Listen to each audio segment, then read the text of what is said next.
This is Ben Gillespie interviewing Sheila Hicks in her kitchen in Paris on July 21st, 2020 for the Smithsonian Institution Archives of American Art Pandemic Project. What's it been like to experience and watch the pandemic from Paris?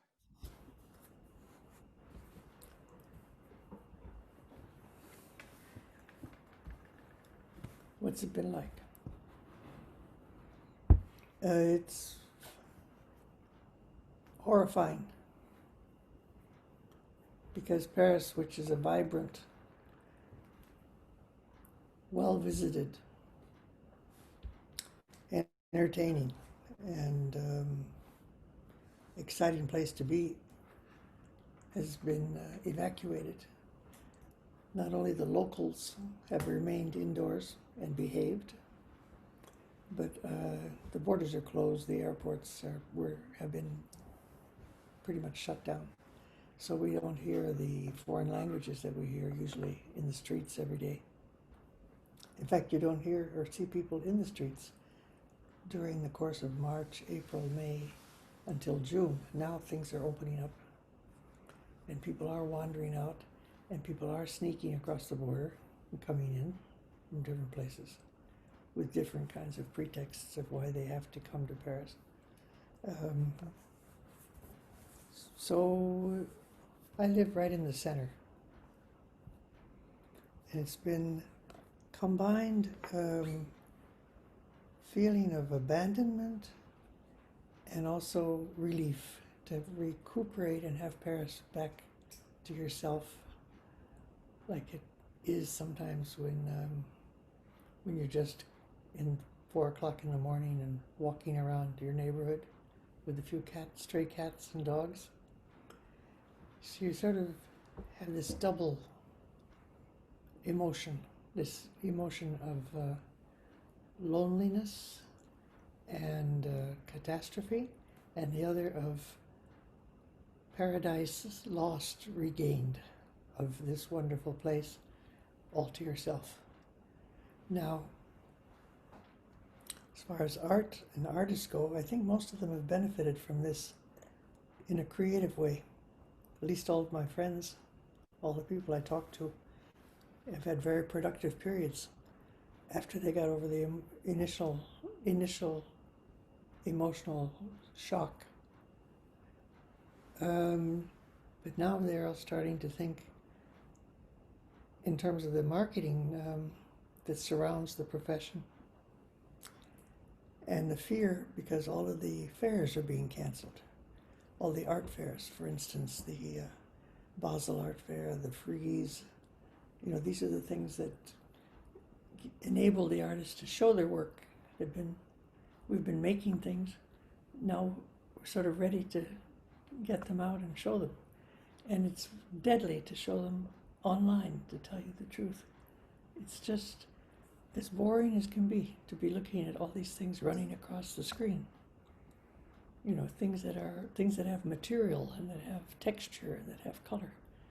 And the repetitive images and all of the knockoffs and all of the second and third and fourth generation. It's going very quickly now. All of the usual imitations that surface within maybe a week or two or a month are happening within minutes, within hours, with the fantastic internet between here and Asia. I see my work coming and going day and night. What's it like? It's at the beginning maybe it's flattering, and then it's kind of frightening. It's like running ahead of the herd of camels, and if you look back and if you trip, you're going to be stampeded by all the activity that's going to come right and run right over you. So I wonder if I should just sit down and shut up and quit working for a while and just watch the film. I think some artists are thinking along that line. I had a conversation with one of my oldest friends who lives here in Paris on internet.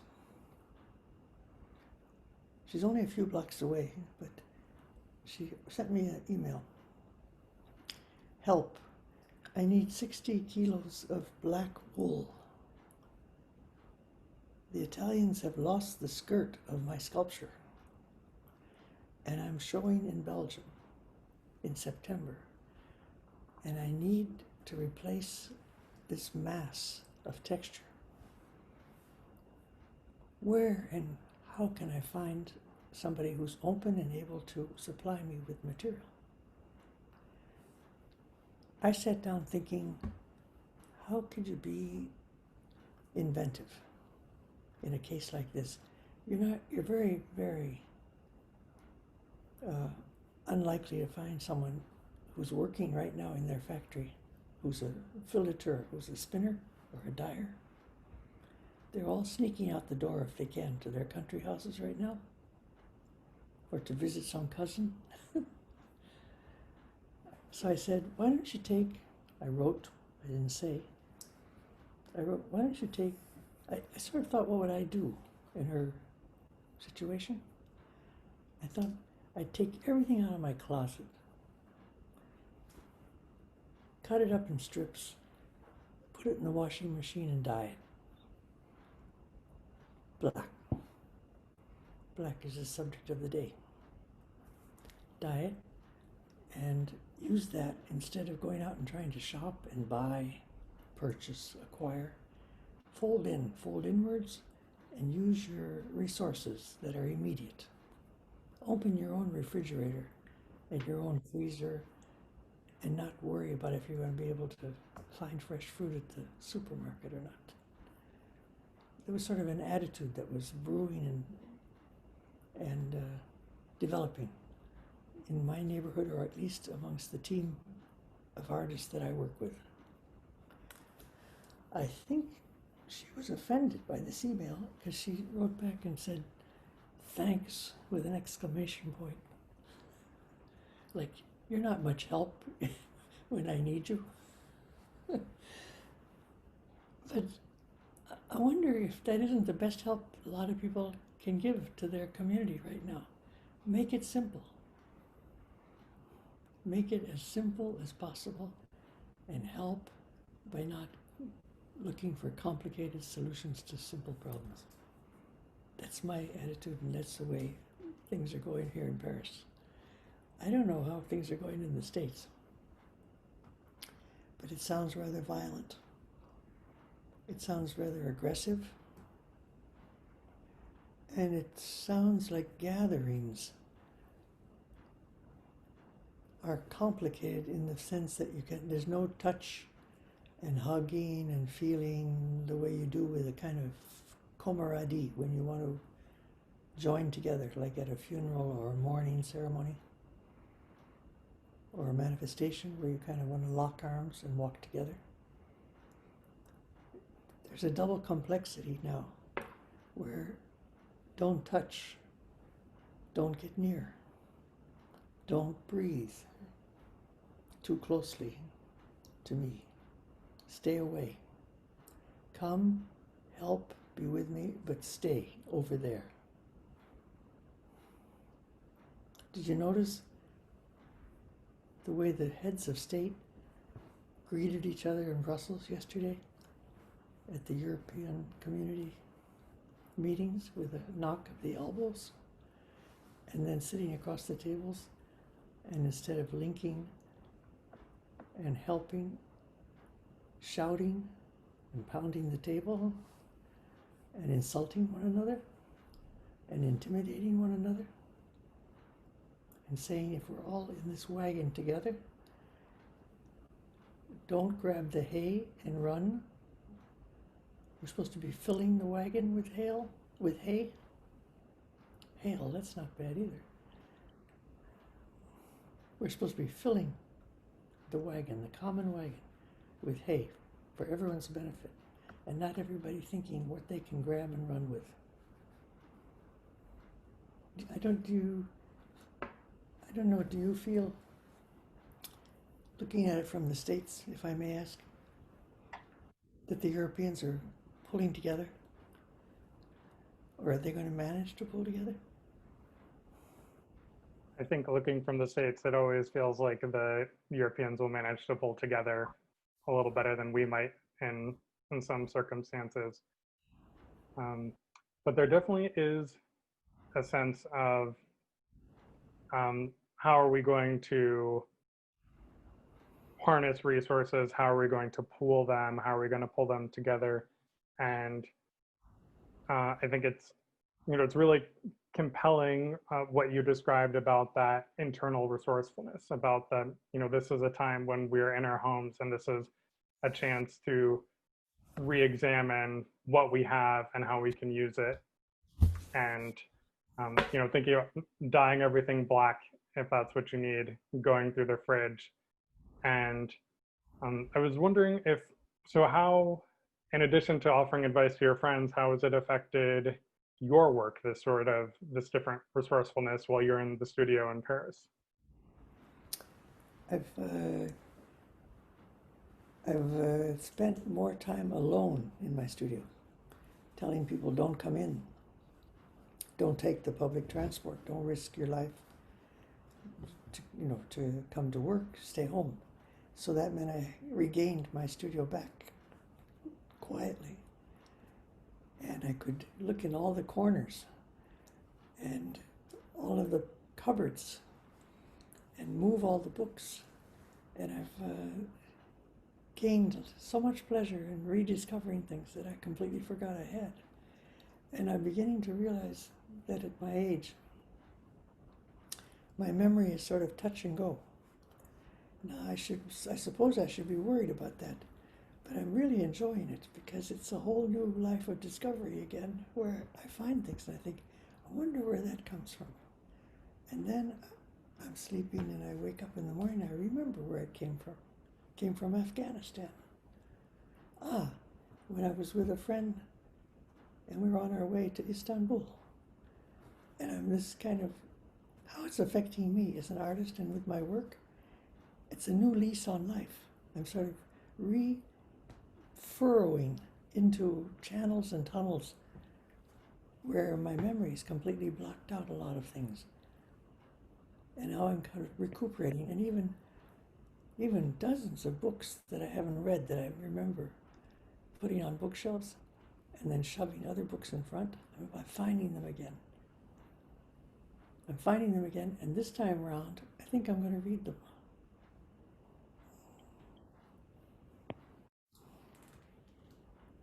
Well, and it's certainly wonderful to have that newness and to have the time and the space to explore these things and to open books anew or for the first time.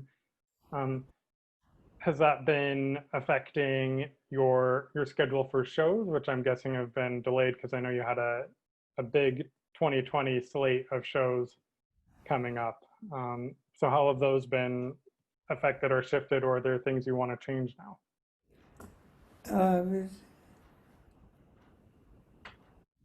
I don't mean to be snide, but I gained a lot of time. Nothing's been canceled. It's been delayed, postponed. That means we can do a better catalog. That means we can find photographs that we didn't even want to bother to try and recuperate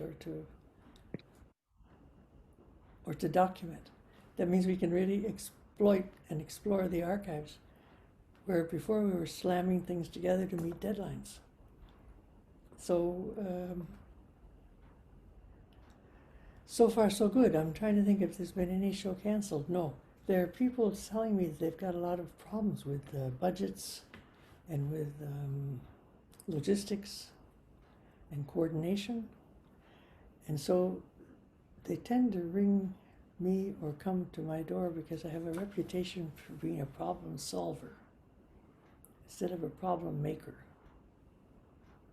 And that must be because I'm foreign, American, and they think or they imagine I have some kind of special channel to facilitators to facilitate things. It's just that I come from a background where my grandfather had a general store in a little town. And I think the farmers came in and would ask him for things. And he wouldn't have what they were asking for. but he had an imagination of how they could get or find or make something of something he might have in the back room that would serve the purpose. And I'm getting that here. I'm getting that here in this crisis. If people come to me and say, what happens now? We've lost the sponsor for this and this show. We've got to save it. It's going to be a good show. Who can we attack? Who can give us the money for this show? Who can find some sympathetic reason to want to do this show and not feel like they're second choice? You know, that they're being approached because someone else bailed out. No, it's okay to be second choice. Someone else bailed out. It's not humiliating. They lost it. Pick up the ball and run with it.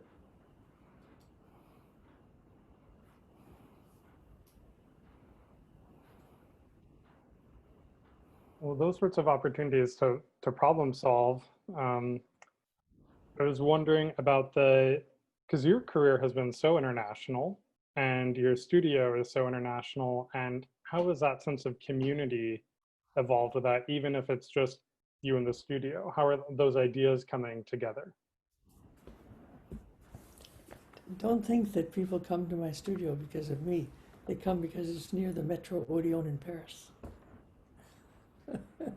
And that, it's a good place to squat and do any other thing that they want to do, like you did when you were in Paris. You know, do their research, visit shows, get into the archives of all these fabulous neglected corners of the Cluny, you know, of museums that have accumulated a lot of dust and also been misfiled. A lot of people find everything in Paris exciting because so many things are misfiled. It's because of the multiple languages, the multiple ways of thinking about languages and where to file things. And I think in the States it's easier. Everything has a kind of system and it's in English and everyone adapts to English. Here, almost everybody speaks a second and probably third language. So their brain circuits are moving in parallel orbits often, simultaneously, which leads to a lot of misfiling, misinterpretation, misinformation, poetry, metaphors. You know, it's very, very funny. It's very, very funny.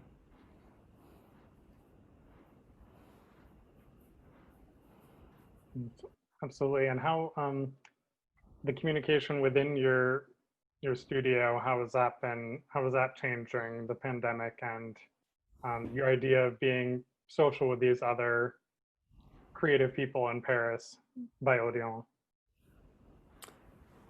How has it changed the last 3 months? Yes. Well, I've told people to stay home, do your own work. And now they're coming in and they're bringing me and showing me what they're doing, you know, what they've been doing. It's, whereas before they always said, I'm neglecting my own work because I don't have time. This time, now you have time. You have time for your own work. You know, get on with it. These are the big problems facing artists, let's say, just out of École des Beaux-Arts, let's say age 20 to 30. Let's get on with it. Distractions, babies, relationships, travels, all these things interfere with taking a deep dive into your own concerns, or at least trying to define your own concerns. Now it's been easier for people to sit and define their own concerns. I think, I know they say that a lot of psychologists and psychiatrists are getting a lot of business these days, but a lot of people are taking the time to get it together for themselves. Are you? I'm not sure what getting it together would look like for me, but I do find myself taking more time, which is good. I guess sort of by way of closing, Is there anything you're looking forward to specifically after the end of the pandemic, or is there, I guess, on the other side, is there something you'll miss? Will you miss this period of isolation and internal resourcefulness? I don't think of the pandemic ending. Over here in my neighborhood, we don't think of it as ending. We think it's ongoing. We think it's part of our future. It's not like now 1, 2, 3 and it's over. Not at all. All my grandchildren who are trying to go into different universities, different schools, different things, don't think it's like 1, 2, 3 and okay, now we can get back to normal. I don't think so. I think the whole thing's ongoing. It's a ship that's been pushed out to sea, but it doesn't have a port that it's heading to. It's just trying to float out to sea as best it can.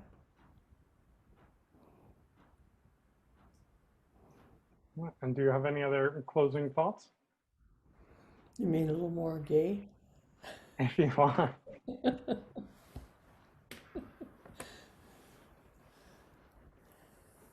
Learn to swim. Well, that's great. Thank you very much. Mm-hmm.